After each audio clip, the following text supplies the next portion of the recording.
the show. Oh, we are live. Wow. I don't know how long we've been live. And yeah, perfect. You hit the record button. Ladies and gentlemen, thank you very much for joining us this edition of Leak Project. I am your host, Rex Bear, and we have Greg Allison with us. Greg has a plethora of knowledge in rocket building and space and other engineering techniques. He also does worm farming. He builds worm generators. How cool is that? And you can actually purchase a worm generator today from Green Greg's Worm Farms. But what we're going to talk about is a recent article that came out. It's a white paper. It's a research essay discussing different timelines of these solar storms, of these major proton events. And there's been several over the past 2,000 years. And with the signs of the times, with a weakening magnetosphere, with extreme weather events around the world, whether it's extreme heat, whether it's droughts, whether it's flooding, whether it's hailstorm events. Australia just got blasted with giant hailstorms and thunderstorms and lightning. We're getting some feedback here, Greg, on the phone. And the gremlins are out in full force. Somehow, Greg and I aren't even able to connect via audio on the Zoom feed. So I'm actually having to talk to him on my phone. I've got my phone sitting right here. So when he talks back, I'm just going to be able to pick up his audio on this microphone.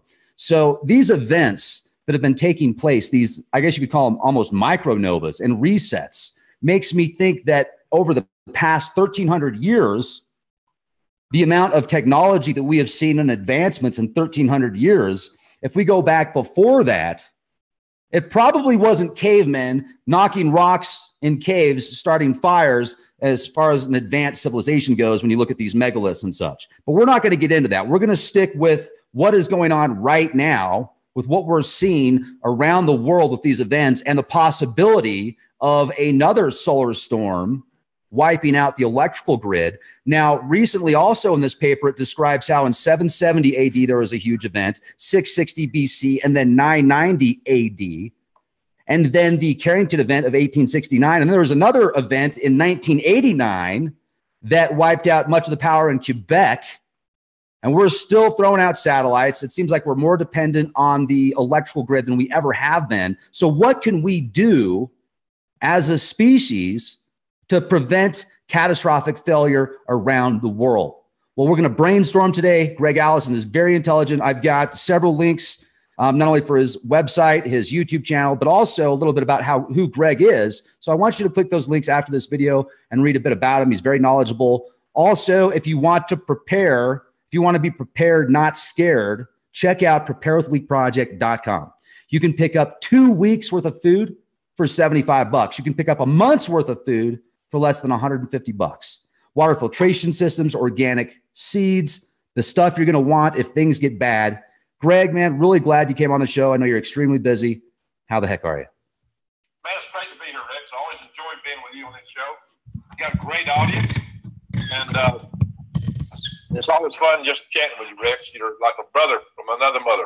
Well, hey, thank you very much. And you were definitely a brother from another mother. I was moving the microphone because the sound is coming from my phone here. So I'm trying to make it as balanced as possible. But, you know, the synchronicities that have been happening lately, Greg, with these connecting the dots with the petroglyphs on that endeavor that I recently went in Moab and, seeing all these geological events that have taken place, there's a good chance the canyon lands could have been created about 12,500, 13,000 years ago from a giant solar storm, lightning bolts coming down, incinerating much of that area because you can't really find the runoff in many of these canyons of like, where did it go?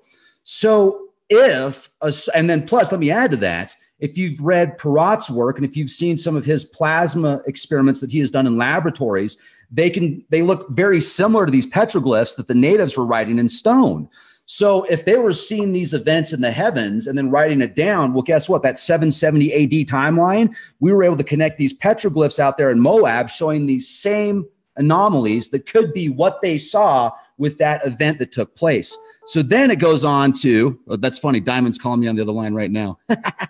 I'll get back to you, brother. But then you got to think to yourself, okay, if that happened 1,300 years ago, then how much has it, in 1,300 years, we've done this much? Because it would have been almost like a reset. That was catastrophic, man. So what happens now? What are your thoughts on that, Greg?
Yeah, we got feedback here.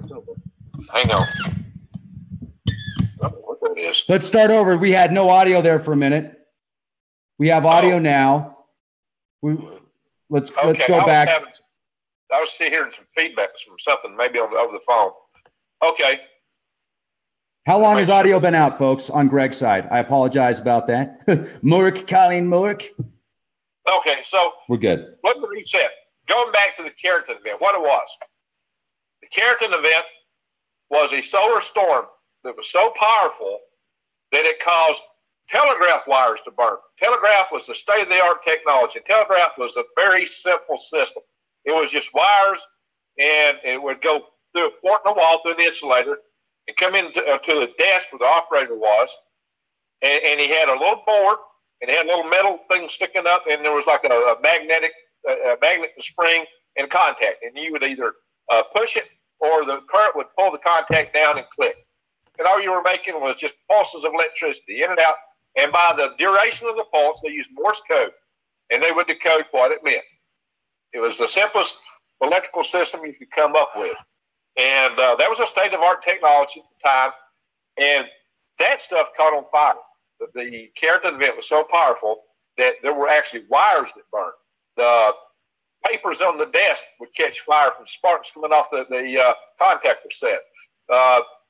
In some cases, they were having such problems with it, they actually unplugged the batteries from their contactor sets that had batteries on them, and it would still operate. It was still send signals, but that was the cases where it wasn't actually burning up.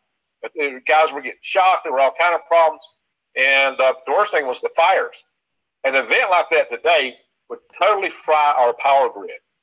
In fact, in 1859, the Earth was protected by a stronger stronger Earth magnetosphere than it is today. Since the 1800s, our magnetosphere has been dropping in field strength. That gives us protection against these kind of events. And the rate at which it drops has recently accelerated. So if you think of the field strength going down like this, suddenly it's taking a nosedive. Now, also another thing you think about, how powerful was it? People in Honolulu saw the Northern Lights, the Aurora Borealis. People in Havana saw it. Miners in Colorado, where you're at, Rex, woke up early because they were seeing light. They went outside and started fixing eggs and breakfast, and because they thought the sun was about to rise. It was nowhere near it. So the strange thing is that as bad as that storm was, we had a storm that was 1/10 as powerful as the Carrington event in 1921, the year my dad was born. I know that was 97 years ago. There's 62 years between the Carrington event and the 91 event. It's only 62 years. The 91 event didn't fry the power grid we had at that time because they didn't have all the high voltage step up, step down power transformers sending power all over the country. It was a small, disconnected, evolving grid in 1921. The power grid we have today has electronic devices that control. They're called SCADA, supervisor controlling data acquisition devices. And those are just, they're electronics like a cell phones. They're kind of like a programmable logic computer. Some people know what that is. And if I make the phone accidentally pick it up, let me know. I better watch that. Oh, you're fine. You're good. I just thought about that. So the SCADAs, they're easy to fry.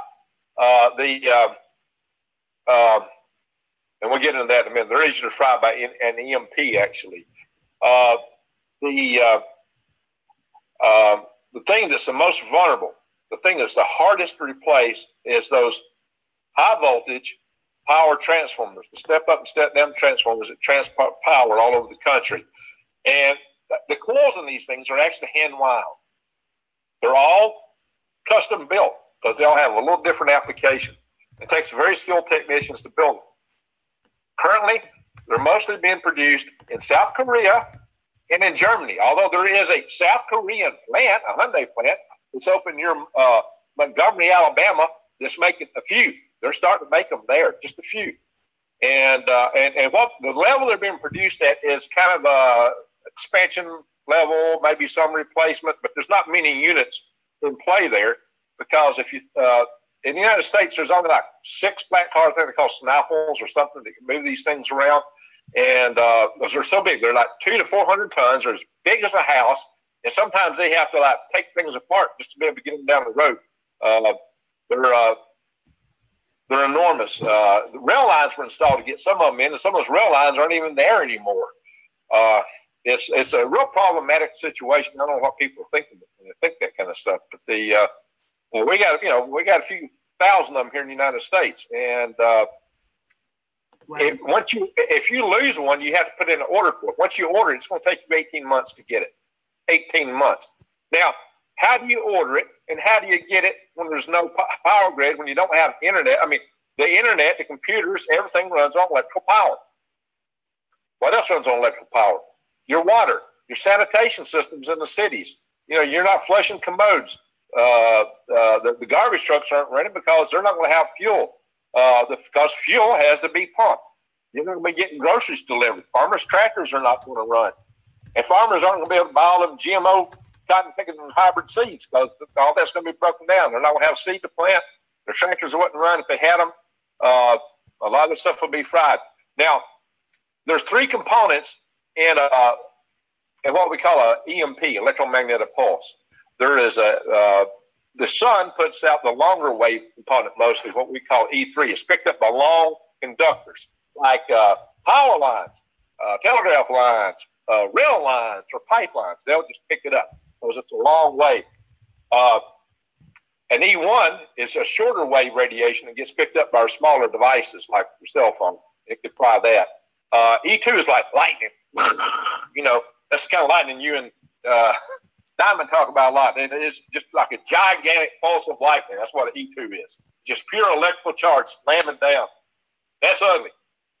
It's all ugly. Now, the lightning might burn you directly. E1 is probably not going to affect your body directly in any appreciable way, and neither is an E3, especially an E3 at that long wave. But what it will do is it will just cook and fry all of our devices. So, Rex, when the grid goes down, there's really no way. They say it takes 10 years to replace everything. That's 10 years to replace everything if things are running and the logistics system's there, and you got fuel, and your requisition system is in order, and all that. Well, none of that stuff's going to exist anymore. It's all going to try. Everybody orders everything through the internet anymore. People don't even have it set up to do it. People don't even know how to do it otherwise.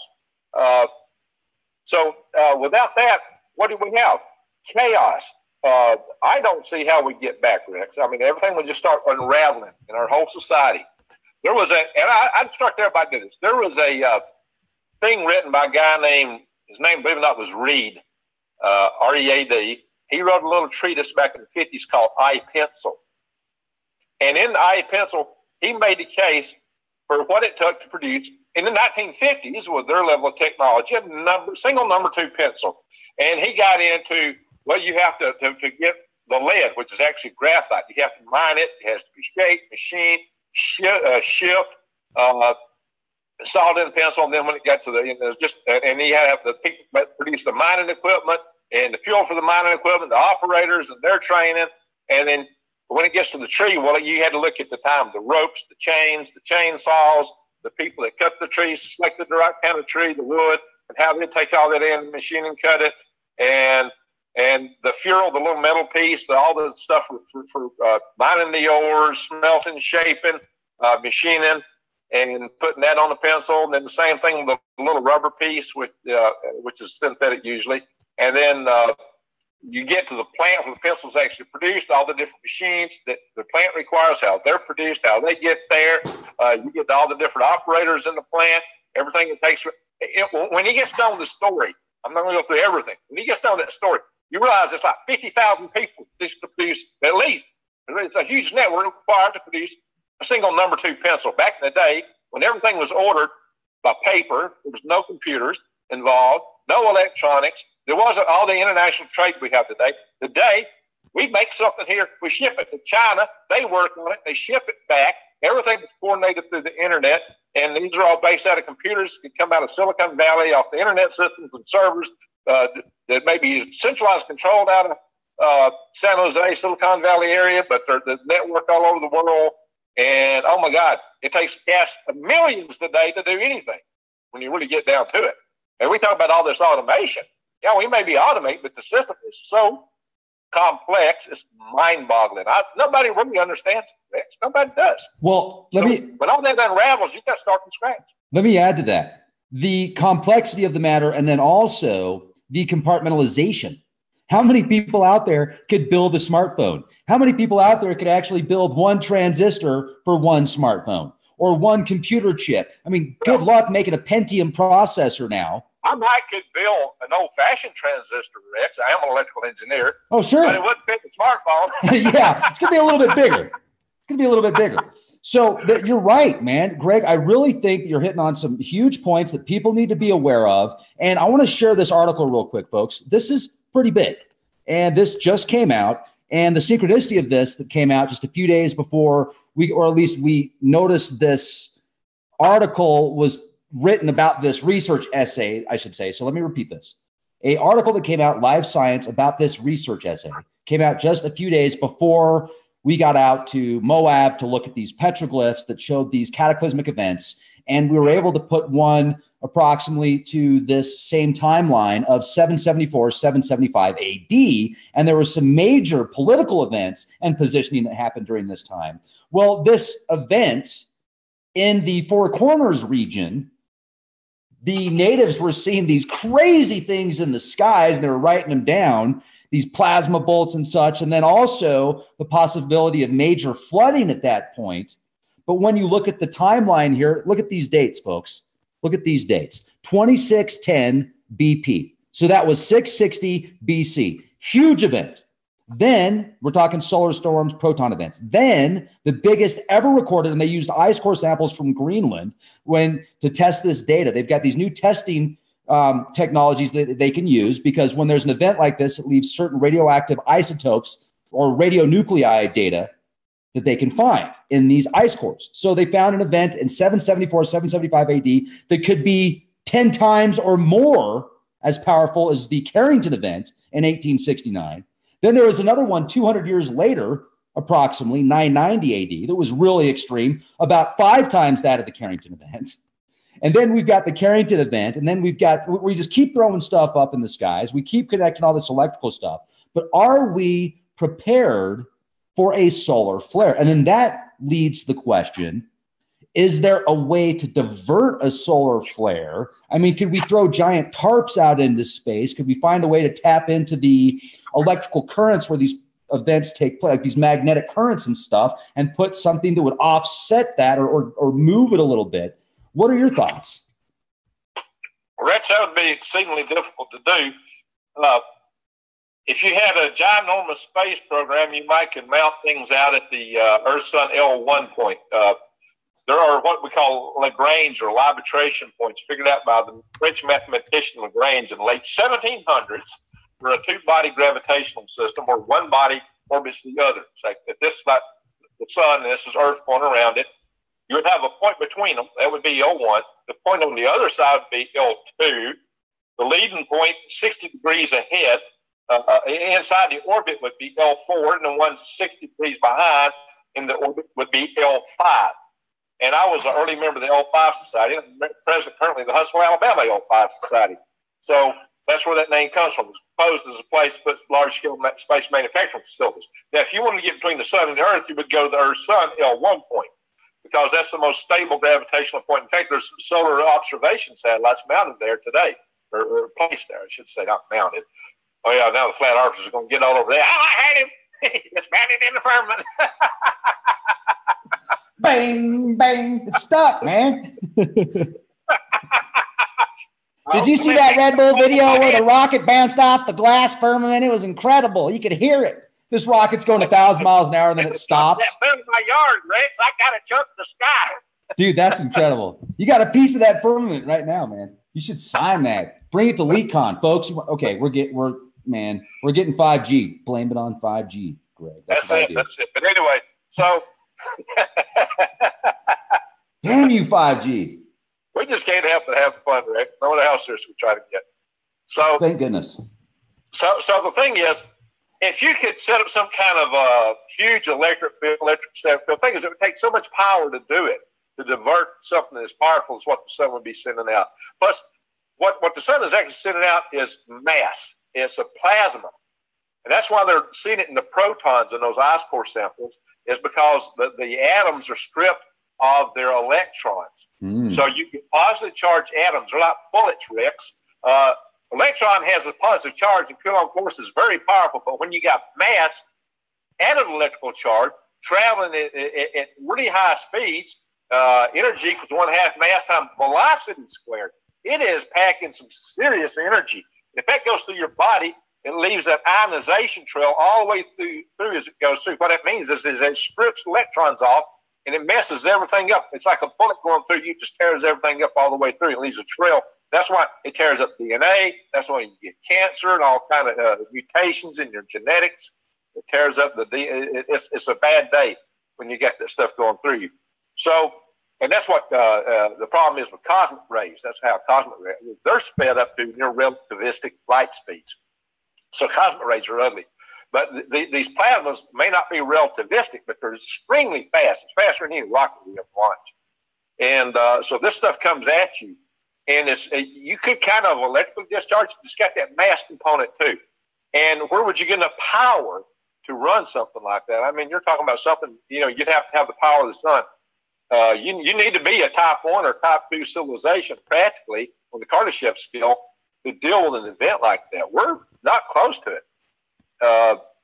Maybe in time we could step up to that, but the problem is we'll probably see one of these before we get there. They could come anytime. We had a near miss in July of 2012. There was a Carrington-style storm in July of 2012 that wasn't going our way. I mean, whoa. Did you say July of 2012? Yeah. Dude, I just had Mayan flashbacks at the end of the world. Well, maybe they were close. They were pretty close. We figured it out. It was like 9 days out of Earth's orbit or something like that. If Earth had been in the same spot, maybe just some few days earlier, we might have got hit.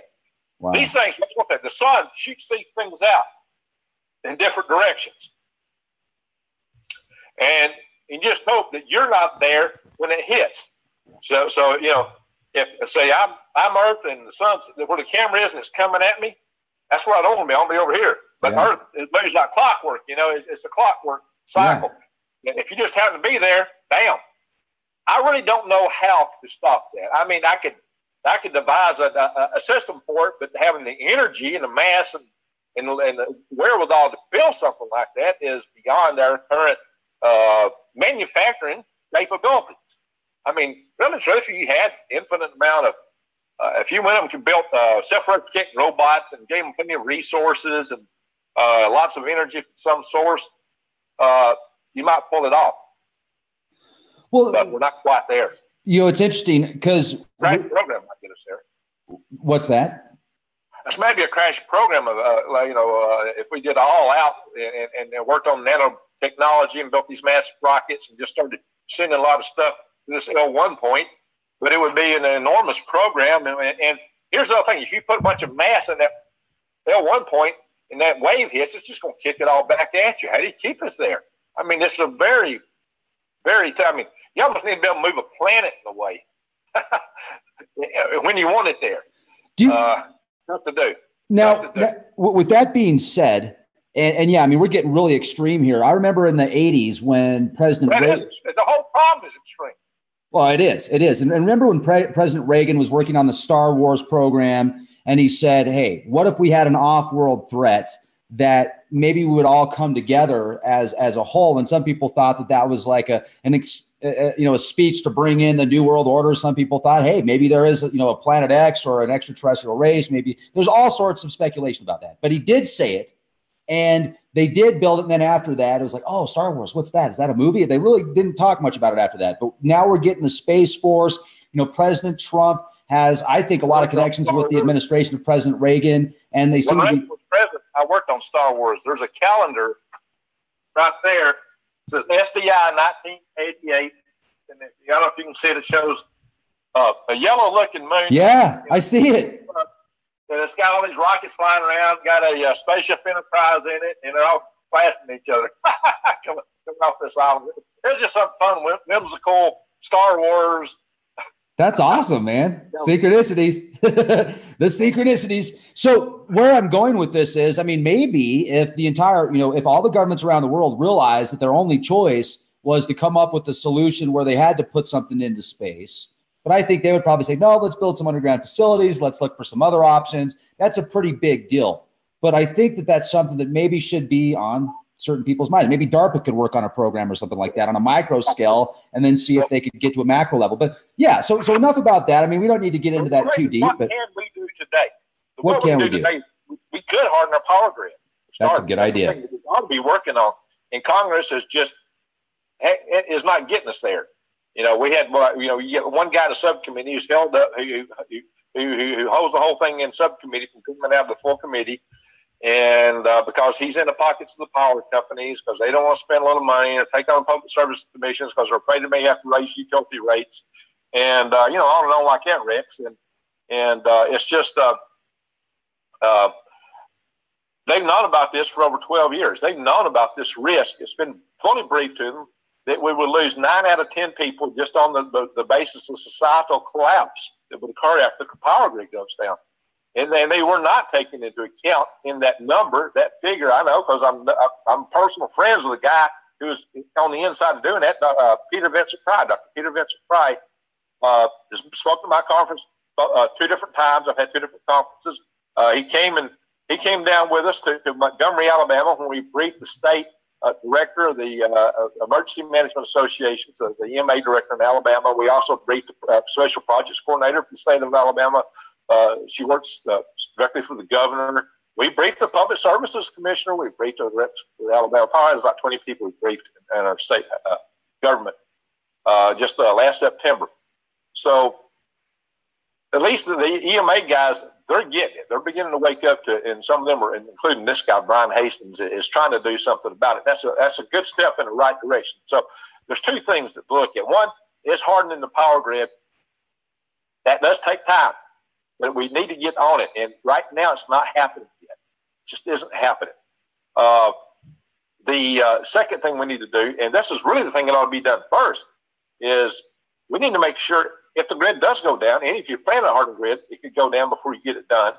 We need to make sure that we can keep the pumps running or some means to keep fresh water supplied at the fuel rod pools at the nuclear power plants. Now, there are pools that are on the outside of the containment building. That's where the storage pools are for the spent fuel rods, and they even put new fuel rods in there before they go in the plant.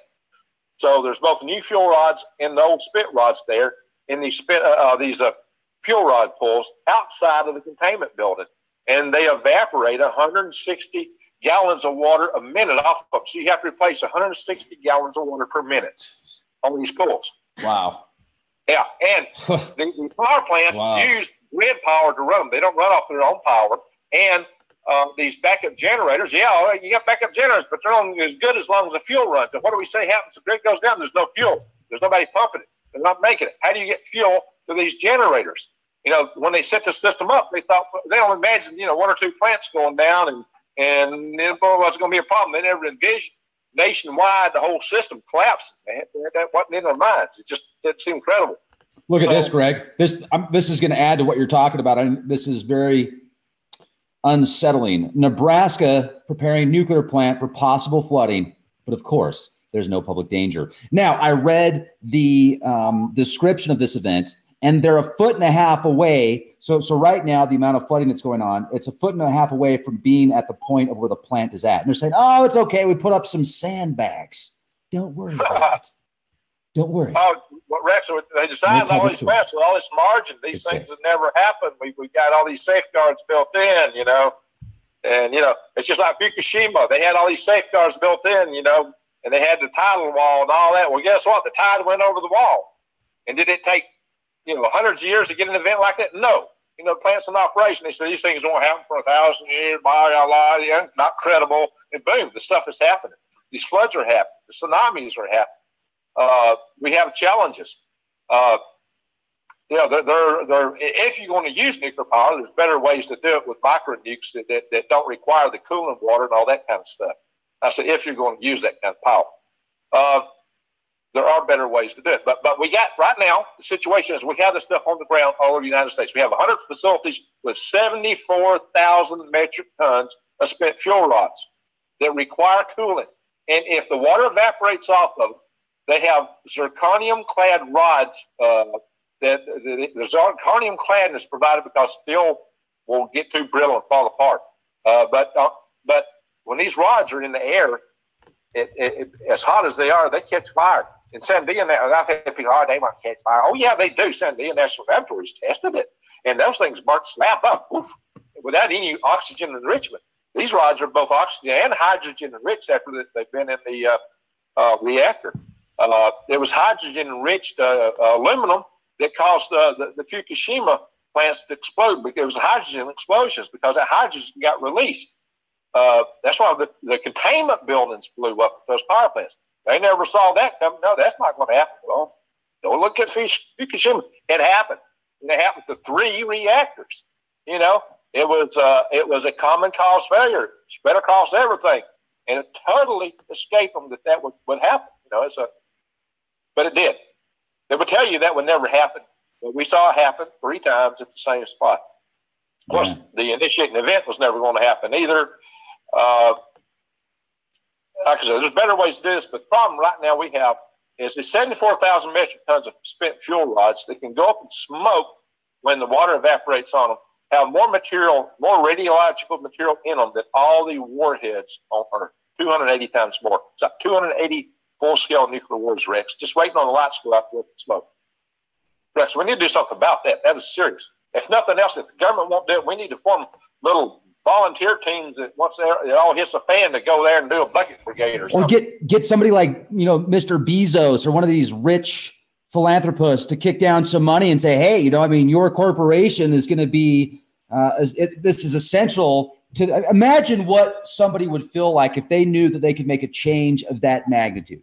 Like Jeff Bezos' example. I mean, he doesn't seem like a bad guy. He's got the money to do a big thing. Why don't we get somebody to maybe ambassador or network to them and say, look, you have enough money and enough impact right now that you can make a difference, and then find a way that you can make profit off of it. That's what we need to do, is find a way that people and companies can make profit off of saving the world instead of pillaging the planet.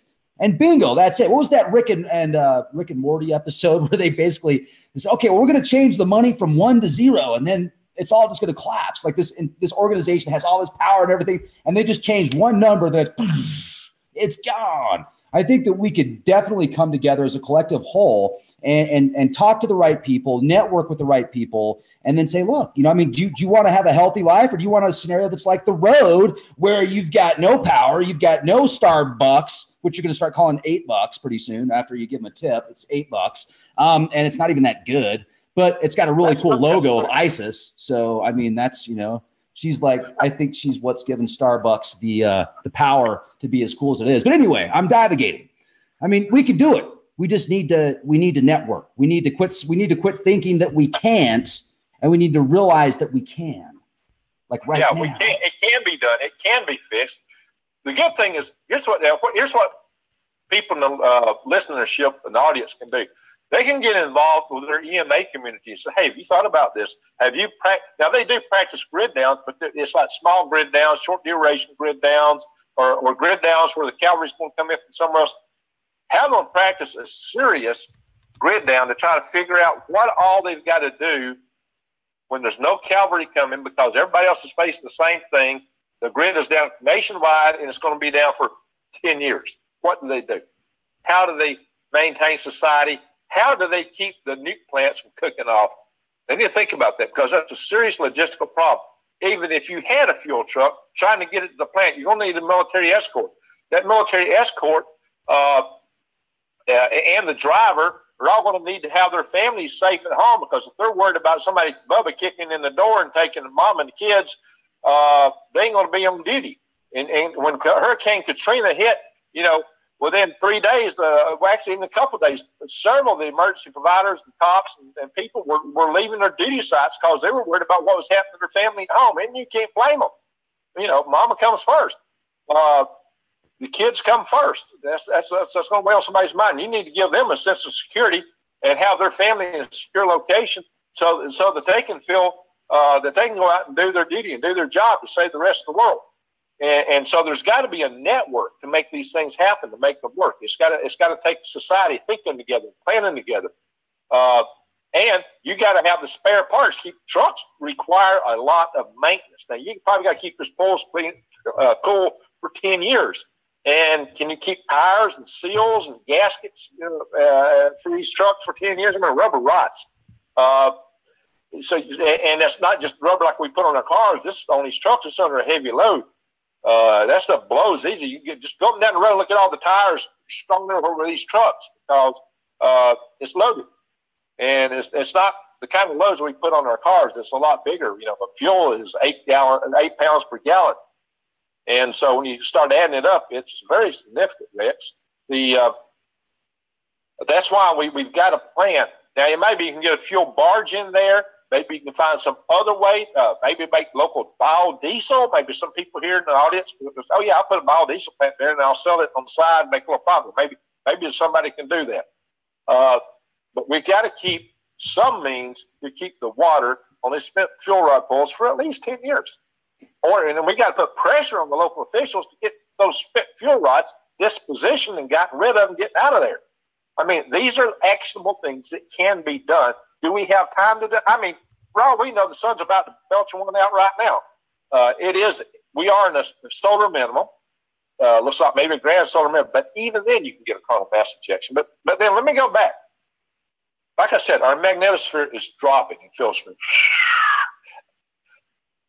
As it drops lower and lower, the amount of power required on Earth to cause the same effect becomes less and less. So you can have a much smaller solar flare wipe the system out. I mean, we've had oddball things going on with transformers recently. Yeah. From a solar filament eruption. I mean, a little solar filament eruption, Rex. Hey, we've had airports going down. We've had transformers blowing up in New York.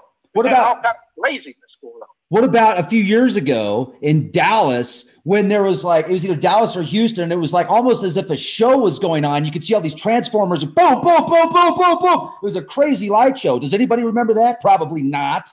More than a few people. Well, in New York City, just, this last winter. What was that?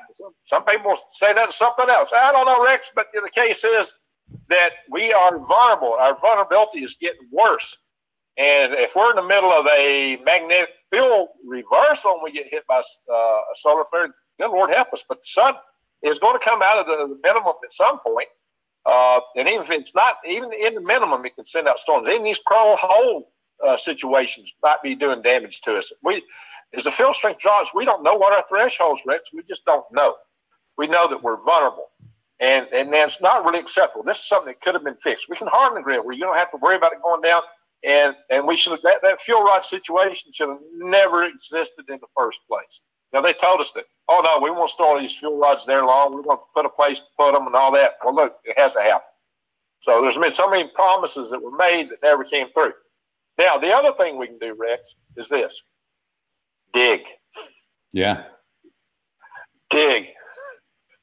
Rex, you and I have talked about this. We need to form communities. We need to form communities with the intent of surviving as a community, but you can't do it by yourself. We need to have communities, plural, in different parts of this country where people can bank on surviving. Now, the key thing is to figure out what really is the best locations. Now, I've got my reasons, and I could go over if you want to, or we can do it in another session. I've got reservations, shall we say, about the idea that we're going to get a 100,000-foot tidal wave or tsunami sweeping over the earth. 100,000 foot? Oh my gosh, the moon got hit with a wave. That's 20 miles. No. That would be bad. I know what you meant. You meant 10,000 foot wave from the Adam and Eve essay? Yeah, that's what I'm talking about. Or some people back in 2012 were worried about a 6,000 foot wave. I guess I can go into, if you want me to tell you why I doubt that. But yeah, please. All right. Well, if it happened, you got to know to be above. Before I go there, let me say this. If that's going to happen, you got to know if you are going to get some kind of tsunami, and tsunamis do occur, you get asteroid impacts, you might have tsunamis all around the coastline. And I would expect anything under 500 feet would not be safe anywhere in the world. if you get a tsunami in the ocean's a big collector, just waiting on something to hit it, right? Mm-hmm. And you drop something in that puddle, and you're going to get tsunamis all around it. And at least 500 feet is definitely where you could go. So if you're living in an area and you're under 500 feet sea level, think about it. So that's where most people are. By far, most people are there. So I would say most of our listening audience right now would be going, I'm here right now. So yeah, you're at the 10th. What's your altitude there, Rick? You're pretty high. I'm over 7,500 feet. Okay, 7,500. Okay. Yeah, it takes some doing to get 10,000. There's a few places you can do it. I was looking at real estate in that place you showed me the other day, actually, in Ouray, Colorado. Yeah. I'm still looking there. So that's what to think about. Now, here's the other side, though, Rex. If you get all these fires or a nuclear war or fires from impact or you get all this sudden major volcanic explosion, the oxygen might be too thin up there. If say Doug Vogt was right, and you had the micronova, and it just cooks one side of the Earth. Well, you're going to get. I don't think he's right, but I can go in that at the degree. And we may have the 12,000 year clock cycle. We've talked about that in the previous session, but he thinks you're going to. He thinks the sun's going to be so bad it's going to evaporate like 1,000 foot of water out of the ocean. Well, if you had one side of the Earth really cooking hot, even nowhere near that hot, what you're going to get is a huge vortex. You've ever heard of a fire NATO? Yes. What happens if you get a real hot spot, the air is going to rise there real fast. Mm-hmm. It starts rising because that's what hot air does. It rises. And all the rest of the air will be rushed in at it. It will form a vortex, like a whirlpool turned upside down. It's draining up as the air expands. And so everything at the bottom is just getting sucked up into that vortex. The colder air just gets sucked right into it. You can feel, fire will suck air into it. And the Dresden bombings, they had these fire tornadoes. When we bombed Dresden back in World War II, Dresden, Germany. And you think about a mushroom cloud, all this, first you have the wave, the pressure wave going out, then everything gets sucked back in and back up. That's when you get two waves. Well, if you had this kind of event, the air would be sucked down so low, you wouldn't have any air to breathe on the other side of the Earth. Especially if it's as bad as he said, there'd be no air. I mean, it'd be like the surface of Mars or where I fly my balloons at 100,000 feet, 1%. Do you think Earth will eventually be like Mars? Well, it could. I do think that the Earth's atmosphere is eroding. I think that it happens on planets that as you get impacted, as impacts hit the planet, every time some of that stuff gets ejected, it just don't come back. Mm-hmm. If Doug Vogt was right, and we'd lose a major fraction of the Earth's atmosphere over 12,000 years. That's another reason. I don't think it's at the intensity he's talking about, Rick. He may have the clock cycle down, and I don't know, but it can't. If it was that intensity, the problems were like he was talking about melting or evaporating 1,000 feet of water right out of the ocean. Because I know where he's coming from. He thinks that all that ice fell at once, with all the snow that formed the glaciers. What he thinks is, how do you get enough heat? I know what the problem is. How do you get enough heat, evaporate enough water to deposit all that snow? So he thinks that it all got vaporized at one time, and then it all fell out. Well, what that would mean is several things. One, if you're not getting snow, you're getting drowned by rain. But it also would mean that you would have so much heat. Just imagine enough heat to evaporate 1,000 feet of water out of the entire ocean. That side of the Earth would be so hot. You would have a plume of air shooting up into space. The space station running into it would be like hitting a wall and get vaporized by all the heat from it, from that steam and air and all that stuff. Satellites, it would be 100, 200, maybe 300 miles high. It looked like a gigantic mushroom cloud. Like if this is the Earth, and the light that shines on the sun, then you would have a fire tornado all the way around the circumference of the Earth, sucking air out from the other side, and that would melt Antarctica immediately. Everything in Antarctica would melt.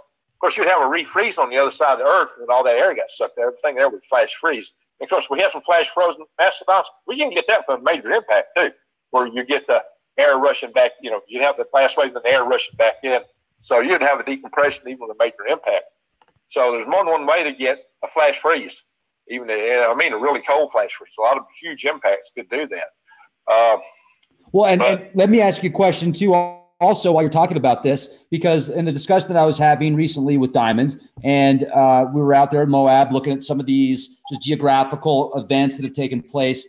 What if these solar storms, these solar flares that hit Earth he was talking about, he was saying 600 feet, I think, get, in these oceans, 600 feet can get incinerated just like that, depending on how massive these solar flares are. And then I'm thinking to myself, okay, so if we get 10 of these solar flares, then how much water are we going to have left? And it's a very deep thing to think about, because it makes you wonder, will Venus eventually be like Earth?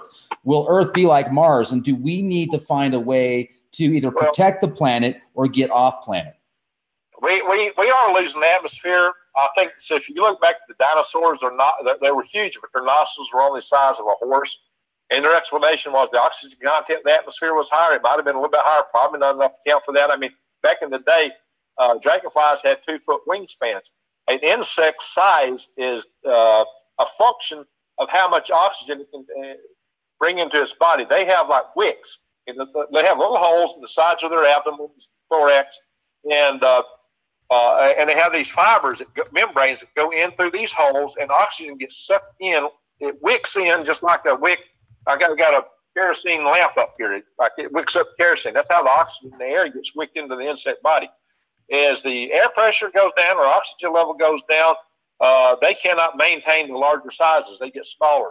And I would suggest that if you built a dinosaur today and even put a breathing mask on him and gave him all the oxygen he needed, it'd probably, his blood vessels and his veins and his legs would bust wide open from the head pressure. I would say we had to have a higher pressure on Earth just to keep his blood veins from bursting. Because if you get a column of water that high and it's been held in by a little soda straw of a blood vessel, it's not going to stand the pressure, Rex. I don't think we could have the giantism on Earth today with the atmosphere that we have today. That said, I do, impacts. John Lewis, astronomer from Arizona, he wrote some books about minding the sky and several other things years ago. And he wrote about these asteroid impacts and how they would cause atmospheric erosion. And even the planet Mercury probably had a bigger crust. What we're seeing is a planetary core where everything coming into the sun hit Mercury and knocked everything off the planetary core. That seems to be, it's a metallic planet. And this had a lot of impacts. It does have ice in the North Pole and the South Pole because it's got permanent shadow, even on Mercury, because so many comets come through and hit it. The closest planet to the sun has ice on it. Venus don't. Venus got that atmosphere. It's all hot, 800 degrees. You could have rivers of molten lead on Venus. Yeah. But could Venus become like Earth? Well, eventually our atmosphere is going to erode. Now, if you have phenomenology, when our magnetic field switches, our shields are down. If we get hit by a really big CME at that time, it's going to knock someone away. Solar wind is believed to have taken a lot of Mars's atmosphere away because Mars didn't have a protective magnetic field. So every time our magnetic field drops, we could lose some atmosphere then just through solar wind erosion. So, yeah, the atmosphere is going to keep getting smaller and smaller and smaller. So and eventually the sun will get bigger and hotter, and it will eventually get so hot here, they're thinking maybe another 500 million years it'd be too hot to live on Earth, that the oceans would boil and everything would go up into steam. Then we'd be like Venus on Earth. So we've got a window of time. The thing is, remember that little thing I said about our pencil? If our civilization collapses, Rex, think about this. We built this civilization. It got its jump start on the basis of us being able to pick up metals off the ground. If you needed petroleum, in Pennsylvania, you stuck a stick in the ground and pulled it out, and Iraq and oil flowed up. Now we're going out to the oceans, and we're going to a seafloor that's 3 miles deep. Then we're drilling down another 3 miles. We can't get this stuff anymore, Rex. The stuff we used to start the civilization that won't be at our fingertips. It's not saying we might have figured out another way to get there, but we sure won't be able to do it the way we did it. That stuff is not going to be available for the next time around. This may be our only chance, Rex, to get off this rock. We have all our eggs in this little basket called planet Earth. And we have a chance now to reach out and start society and thrive outside of Earth. But if we don't make it happen before the next CME, before something takes us down, or if we don't protect the grids and stuff so that we don't get taken down, we may not get there. We just may, and there was a paper released just recently that suggested, Rex, that the reason the Fermi paradoxes exist. The reason that we don't look up and see those Dyson spheres, you mentioned that in your previous show, is that civilizations get the devil knocked at them before they get there by a CME. Once they get to technological level, that they get obliterated by their star from CMEs or whatever. Because and that paper came out after it was beginning to come out that we've had all these storms that you were mentioning. That the frequent, it had been projected by Pete Riley. He did the mathematics for NASA in February 2012, before that 2012 storm came in that I mentioned, before these other discoveries were making. And what he found was we have a 12% per decade probability of having a Carrington event. Now, I'm going to tell you that something smaller than a Carrington event can take us out. And also, he was wrong. It's worse. So we have a very high probability of getting taken out in a very short time by a Carrington level event. So we need to do really several things. For the continuity of civilization, the guys can build their bunkers and put all that crap down in there, the New World Order, MFers, whatever you think, and they can stuff it full of all that stuff. But when they come out, they might be like the Anunnaki. They might be able to run on for a few hundred years, and then high pencil is going to take over, and everything they got's going to fall apart, and it ain't going to be replaced. So their civilization, their subsequent survival civilization will crash. And then the rest of us would be sitting around looking like, oh yeah, you didn't bring us in the cave. You've had it, buddy. You're going to dinner plate tonight. There'll be a lot of resentment from other survivors of those people if such a scenario plays out. And I know I'm not planning to eat no MFer. We love the MFers as much as they love us. Actually, they love us even more. But I do want to say this. I think it's not our wiener. What? What did you say? We'll always show her an Oscar. Remember that? Yeah. I took me a moment. I thought that was a weird. Greg's throwing some pattern interrupts, man. I don't even know where am I? All right, hold on a second. There was somebody that said something here. They're like, what? Connie Linguist said wiener. Like, I gotta love the chat right now. We've got a good, happy crowd in the live chat here. It's nice to see. Wow. So I want to say, I would like to bring up something real quick about the possibilities with these different civilizations. So I was doing some research earlier. I was looking at the type 1, type 2, type 3 civilizations and the different models. And then there's also now up to type 6 civilization. But if you go to a type 5 and a type 6, they're basically the same thing. It's like a god that can manipulate time, space, the universe, the multiverse, anything it wants at any time. So when you look at these Dyson sphere possibilities, like why aren't we seeing them all over the place? That's a great question. But what if, for example, I would say maybe the Fermi paradox makes a great point. 99.999% or more of the populations destroy themselves when they get to a certain level. However, what if there's that 0.0000001% that makes it out and evolves? Maybe they wouldn't need a Dyson sphere. I mean, maybe they would go from a type 1 to a type 5 just so fast that our thought of a type 2, 3, 4 civilization would be inferior to their model, where they could be the size of a speck of nano dust and be able to manipulate an entire galaxy that we look at as the size of the Milky Way. Well, okay, so you're thinking about the Dyson sphere from the typical Kardashev explanations or energy usage. Let's say that you're not using the energy of the sun, and just to use the energy of the sun, look at it from a real estate perspective. If you want room to live, I mean, that's where I was showing you that so often I keep bringing this book back up. If you want to build these little worlds out there, you could build a cloud of those around the star, and it'd be a virtual Dyson sphere without being a solid object. Just to be some medium, it'd block out the light of the star. But you could have populations beyond belief. I mean, and it would be wonderful homes, places to live with trillion times the surface area of your home planet for far less material. Very efficient and with all kind of diversity. It'd be beautiful. Now, it may be that if your stars are that variable and they kick out that much stuff that often, that they're not viable. That's one possible explanation for not seeing those. In that case, what you would want to do is you want to go to an asteroid and burrow a hole in it and live on the inside of an asteroid. Maybe spin it up some, give yourself some artificial gravity on the inside of an asteroid.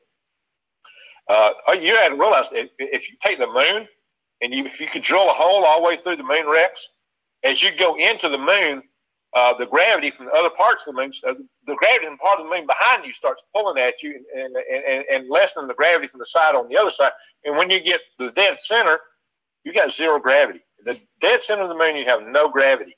If you drilled a well all the way through the moon and dropped something into it, it would start off and it would gain speed all the way down to the center, and then it would be at maximum speed. Well, that speed would take it to the other end, and then it get pulled back. So it just go bing, bing, bing, bing, bing, bing, bing, bing, bing. It would bounce back and forth. So you can have like a train that does nothing but bounce up and down, and you can just put a payload on it, or somebody could just jump off and go to the other side and jump off, Rex. It would be kind of a wild thing. It would be the great ultimate mass transit. That is if there's not a hot core in the center of the moon. If it were dead, completely cold, you could do that. Maybe in some of the big asteroids that might work.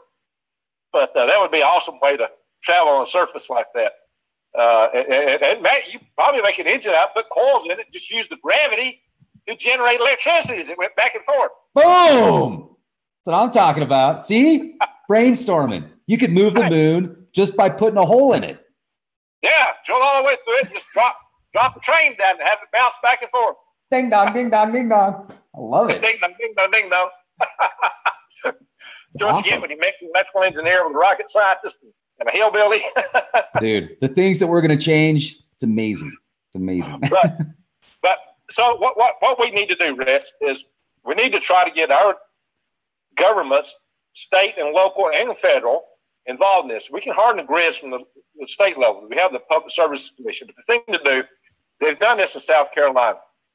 Ambassador Hank Cooper, he came to my conferences, both of them. He went to his EMA guys and people there in South Carolina. He got them to do exactly what I said, get them to practice that grid down. They did it, and they went, oh, my God. And he also got the power people involved. They, we can't deal with this. So they all went up to their management just complaining, hey, guys, we can't do nothing. But they actually got them convinced. Where Duke Power, a private company in the Carolinas, is actually taking the lead to take the initiative to harden the grids.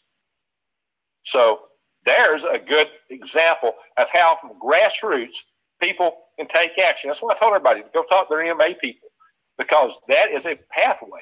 Also put pressure on your politicians, state and federal politicians. States can do it. The federal can do it.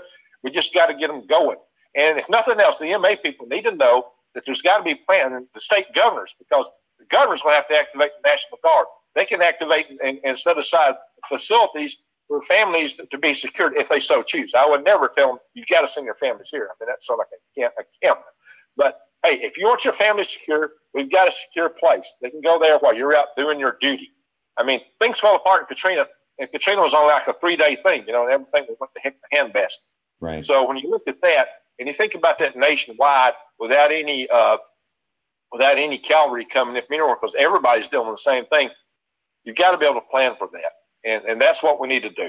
That can be done. Now, all that aside, also, so we need to promote a very aggressive, high-rate space development and exploration program beyond anything that we're doing right now with NASA. And I think probably SpaceX BFR from Elon Musk and the Blue Origin approach from Bezos has got the best solutions for rapid expansion out. Now, they may not work out. They're planning to fly these things like airplanes, and I think I mentioned Allison's laws of rockets, and they apply to their rockets too, unfortunately. Rockets go boom.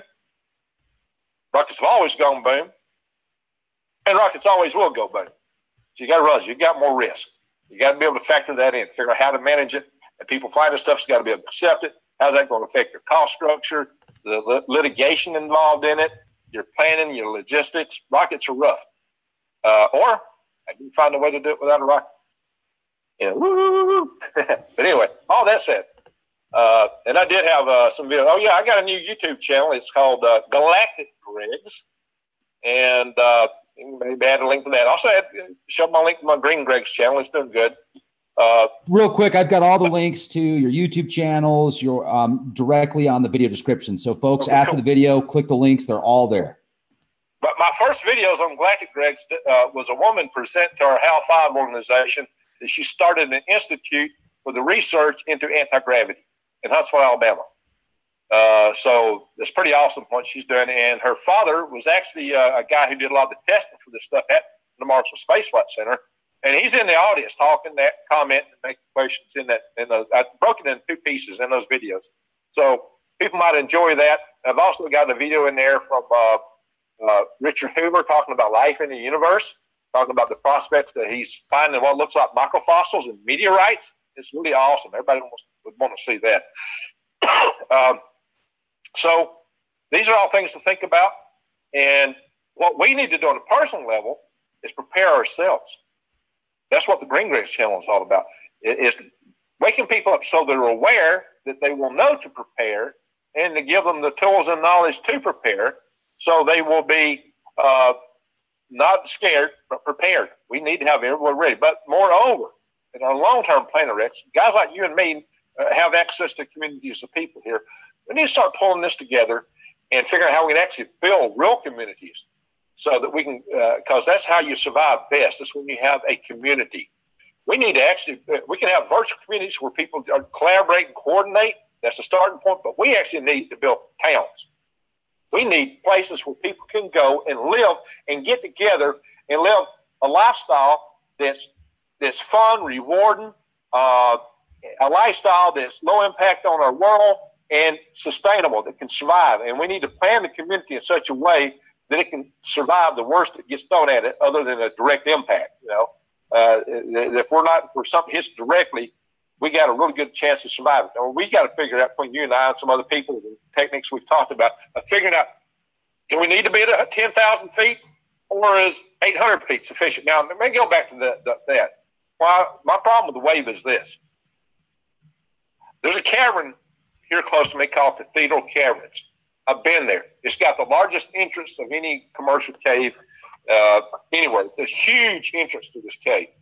And it's got a room right behind that is just chock full of stalactites and stalagmites and columns where they come together. The largest column in any cave is in that room. It's in the largest single room of any cave. And that column is called Mammoth, I believe, or Goliath, I forget. But anyway, it's Cathedral Caverns. The huge stalactites and stalagmites. And you find these in caves all in this region. The National Speleological Society is headquartered in Huntsville, Alabama, on Cave Street, where they got a cave actually there to build it. There's caves everywhere in this area. And if you think about something 10,000 foot high, water exerts enormous pressure. If you take a submarine, and any marine or submarine can tell you, is you dive down to depths. If you go too far, you're crushed depth. You can't survive there.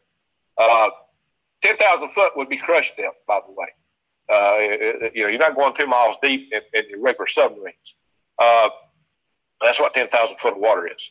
The caves, if you hit them with water, not even near that, I mean, just, a couple of 100 feet of water, the water would be under such, think about it, those pressures, even at lower pressures than that, the water, if you've seen it on TV, but it's real, if you get a leak in a pipe at that kind of pressure or anything, that water comes out cutting like a knife. In fact, you can build, and people have built cutters that cut metal and etch in them. You can cut patterns with water pressure. So that water will cut like a knife. And so if you think about all these caverns in the world, they would get insulated with that high pressure water, which is shoot in. It would smash all the stalactites and stalagmites in those caverns. These caverns have the stalactites and stalagmites grow at 10 centimeters per 1,000 years. If you think about 12,000 years ago, that's only 4 foot. All your stalactites and stalagmites will only be 4 foot long. And they're much, much, much bigger than that. So to me, that's the ultimate. And like Cathedral Caverns entrance is probably on the order of 750 feet above sea level. So I would say that's there's a limit, at least for this area where I'm at, where there's not been a flood higher than that.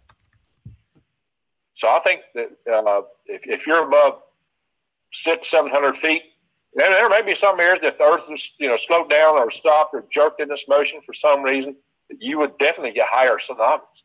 Anything that's like west coast, Pacific Ocean, any western coast would get harder probably. But if this is all assuming that Doug Vogt is right. He said the earth would not spin, it stopped, and then restarted once the event was over. if that happened, yeah, you would get some huge tsunamis. Now, it would be more predominant on the West Coast. In that case, you might need a higher elevation. Edgar Casey's map shows there you're in actually being flooded, but not where I'm at. You're like, 7,000 some odd feet. And I'm sitting here at 830 feet. So, I don't know. That's all conjecture and, knows about Casey, but it's an interesting thing to think about.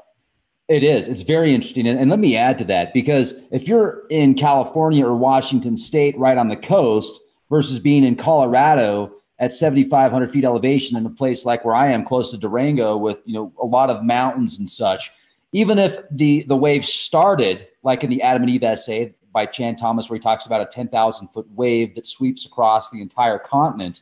Well, I would say that most likely by the time it's going to get to Colorado, I mean, if you just look at logic, it's not going to be at 10,000 feet. It's going to be a lot lower than that. So even, as far as 500 feet goes or whatever, that this is all pure conjecture and speculation. But when you look at places like Moab and you look at these geological events that are set in stone. Now let's add to this real quick. Let's talk about a magnetic. There's definitely catastrophes. There's crazy catastrophes that happen on this planet. There's all kind of evidence slinging around. It's a jigsaw puzzle, and different people are trying to put this picture together. And I'll give Doug Vogt credit. He's found some good pieces, and he's trying to put together this jigsaw puzzle. But it's not, it's not so easy to crack. Here's the thing. Everybody has their own worldview. Here's what people used to do. They get a great moment. They get an epiphany. They see something. They get an epiphany. And then once they get that in their head, they interpret everything by that epiphany, by that realization, which is a truth. But it may not apply across the board to everything. It forms your worldview. When you and Diamond went to Moab and y'all were looking at the petroglyphs, I was watching the video and I was seeing two different worldviews in operation, Rex. When you looked at those mantis beings, you were seeing what you saw by your crib when you was a baby. Diamond was seeing Birkeland current. So both of you were looking at the same thing and drew two widely divergent opinions of what you were looking at, each based on each worldview. And so that makes for two data points. Now, it takes something outside that worldview to think about it. So I did hear you in your last video, one of the other videos you did today, talking about how we need to keep an open mind for new evidence. And I think that's the real key point right there, that this is a huge jigsaw puzzle. There are catastrophes. There's crazy stuff we find all over the world that don't make any sense. The boulders you were showing, way out of place. Granite boulders on mountains in Switzerland that aren't granite. They come from a mountain way over here. How the heck did they get there? There are crazy things all over the world that just don't make everyday walk around sense. How did that happen? There are signs of something huge. Now, it might have been several different things. Maybe it's one thing. I'm going to keep an open mind, but I'm going to say, if you do this, then you think about it. Oh, so here's the answer. This happened. Okay, if that happened, what else happens? Does it make sense? Could that be the answer? Maybe, so maybe Doug Vogt might have had the right idea in part, but maybe he's amped it up too much because that's his worldview. I don't know. Rex.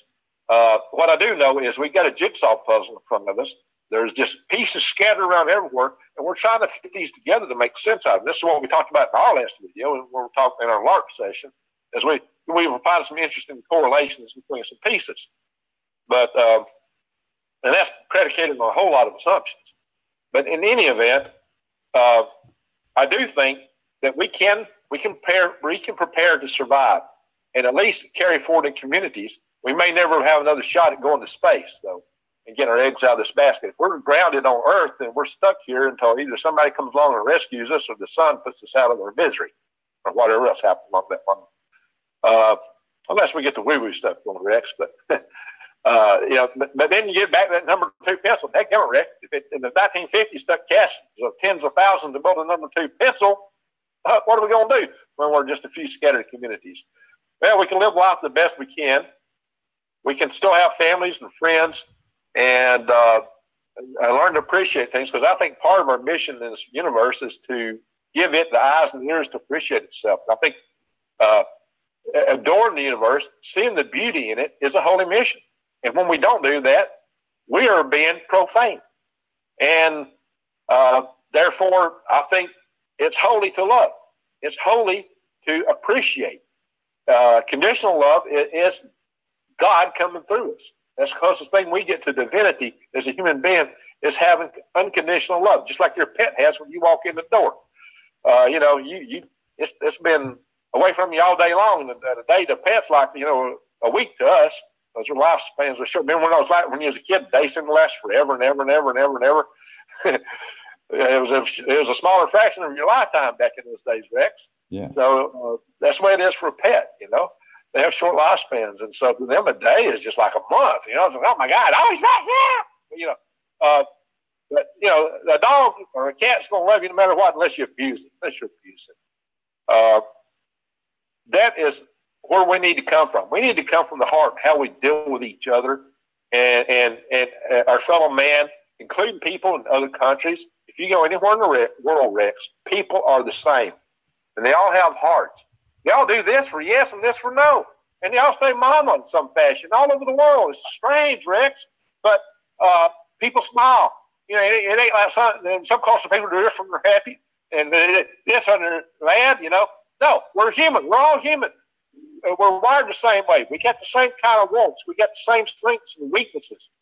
What's the problem is governments get in power because psychopaths are able to rise to the top, and they separate people. They blame everything on each other, and they divide us, and they build power structures, military industrial complexes or whatever, to maintain their power and control, and they got to keep that game plan to stay in power. I think we should just take all the wind out of their sails and tell them to get out of our way and start dealing person to person. Because I've had people come here to my worm farm from China, and we get along great. I've been to Moscow, loved it, Rex. I love Moscow. The people there are great. I felt at home. My previous wife was from Kenya. There's Yukon, and she's a great person. We worked that compatible. She's a great person. Absolutely. I've got no complaints. I'm not going to talk bad about her for 1 second. Not 1 second. She's a great person. Just didn't work out. Yeah. We just weren't meant for each other. We were meant to have a beautiful child. That's what we were meant to have. And that happened. And I'm proud of our child. In any event, I admire her. I ain't got no issue whatsoever. None. So that said, people are people. And we've got to get over this thing. Even if people are looking down on other people, well, those people are this, those people are that. Excuse me, your pet is way down there and you love the pet. So why are you going to treat somebody else terrible over there?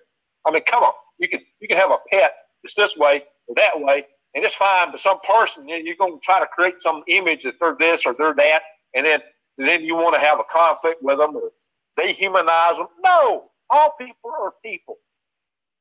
They all have a heart within them. Next, and this is one of the top things we need to learn in this world and in our society is to get along with each other and get through our governments and by our governments and build our little communities. And those little power mongers want to try to get in our way, we ignore them. And if we're getting attacked by people, then we do have to defend ourselves. You just have to do that. There's no choice. But we need to form a different way of living in our society. I've got a concept for habitat home, Rex, that you can make a living out of and live out of and grow your food out of and do everything from. And it would have almost zero impact on the environment. And you can take the whole projected future population of the earth, around 9 billion people, put them all in an area the size of Texas and everything they need the size of Texas and New Mexico or half of Alaska. Of course, I wouldn't put everybody in one spot, but thank God, man. I was like, geez. Nor would I tell anyone to live in a home like that. I would want to make it so beautiful, so attractive, they couldn't imagine anything else. I like that. That's the kind of community we need. We need a community that people would just, I want to be there. That's what we need. A community. Don't all these people that are trying to fix the environment, they're trying to, we're going to force you to do this. We're going to force you to do that, this, that. No.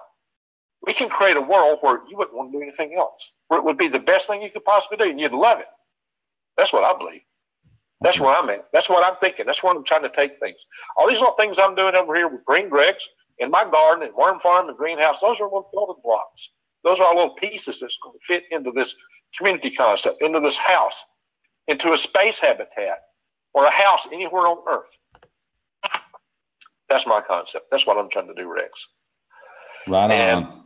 And trying to be the change. You charge us that, but you got the best audience in the world because your people are there. Your people are so aware, they're so tuned in that I do think that what you do, you're bringing together the minds, the people, and the people you bring on your program.